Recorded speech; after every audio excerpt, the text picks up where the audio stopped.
ഞങ്ങളുടെ രാഷ്ട്രീയം, ഞങ്ങൾ ഈ തെരഞ്ഞെടുപ്പിനോടുള്ള നിലപാട് വ്യക്തമാക്കി. പിന്നീട് ഈ തെരഞ്ഞെടുപ്പിൽ മത്സരിക്കണോ വേണ്ടേ, മത്സരിക്കേണ്ട എന്നൊരു നിലപാട് ഞങ്ങൾ എടുത്തിട്ടില്ല.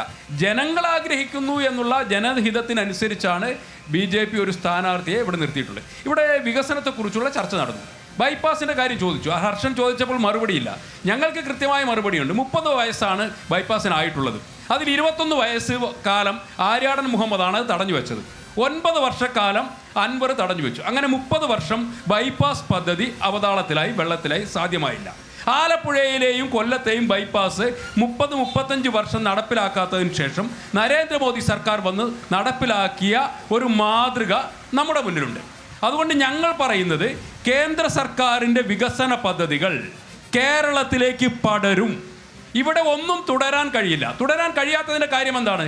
നമ്മുടെ ധനമന്ത്രി പറയുന്നു ബജറ്റ് അവതരിപ്പിക്കുമ്പോൾ സാമ്പത്തിക സർവേയിൽ ഇവിടെ ഉണ്ടാകുന്ന വരുമാനം, ലോട്ടറിയിൽ നിന്ന് കിട്ടുന്ന വരുമാനം, പെട്രോളിയം ഉൽപ്പന്നങ്ങൾക്ക് അമിതമായി നികത്തിയ ചുങ്കം, മദ്യത്തിന് അടിച്ചേൽപ്പിച്ച വരുമാനം, ഈ വരുമാനം മാത്രമാണ് കാര്യമായിട്ടുള്ളത്. ഇത് ശമ്പളം കൊടുക്കാൻ പോലും തികയുന്നില്ല എന്ന് ധനമന്ത്രി തന്നെ പറയുന്നു.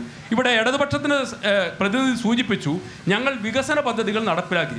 സുഹൃത്തുക്കളെ മനസ്സിലാക്കണം, നമ്മൾ 10 വർഷം മുൻപ് നമ്മുടെ വീട്ടിലേക്ക് ഒരു വൈദ്യുതി കിട്ടണമെങ്കിൽ ഒരു പോസ്റ്റിന് പണം കെട്ടിവെക്കണമായിരുന്നു. നിങ്ങൾക്ക് എല്ലാവർക്കും ഓർമ്മയുണ്ട്. ഈ 10 വർഷത്തിനുള്ളിൽ രാജ്യത്തെ 18,500 ഗ്രാമങ്ങളെ വൈദ്യുതീകരിച്ചു. കേന്ദ്ര സർക്കാരിൻ്റെ പദ്ധതിയാണ്. നിങ്ങൾക്ക് ആർക്കെങ്കിലും സംശയമുണ്ടെങ്കിൽ തൊട്ടടുത്ത ഒരു ട്രാൻസ്ഫോമറിൻ്റെ അവിടെ പോയി ഒരു വൈദ്യുതി പദ്ധതിയുടെ നോക്കിയാൽ അവിടെ പ്രധാനമന്ത്രിയുടെ പേരും ഫോട്ടോയും ബോർഡും കാണാം.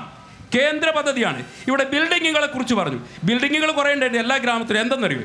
NRHM ദേശീയ ഹെൽത്ത് മിഷൻ്റെ ഭാഗമായി ചുങ്കത്തറയിലും പോത്തുകല്ലിലും എടക്കരയിലുമൊക്കെ ആരോഗ്യ വകുപ്പിൻ്റെ ബിൽഡിങ്ങുകൾ സ്ഥാപിച്ചിട്ടുണ്ട്. ഗ്രാമീണ സടക്ക് യോജനയിൽ പ്രകാരം 8 റോഡുകൾ, 8 മീറ്റർ വീതിയുള്ള 8 റോഡുകൾ കൊണ്ടുവന്നിട്ടുണ്ട്. ഇതൊക്കെയാണ് അക്കൗണ്ടിൽ എഴുതിയിട്ട്. ലൈഫ് മിഷൻ കേന്ദ്ര പദ്ധതിയാണല്ലോ. കേന്ദ്രത്തിന് പണം ഉണ്ടല്ലോ. പണമില്ലെങ്കിൽ പറയട്ടെ. ഞാൻ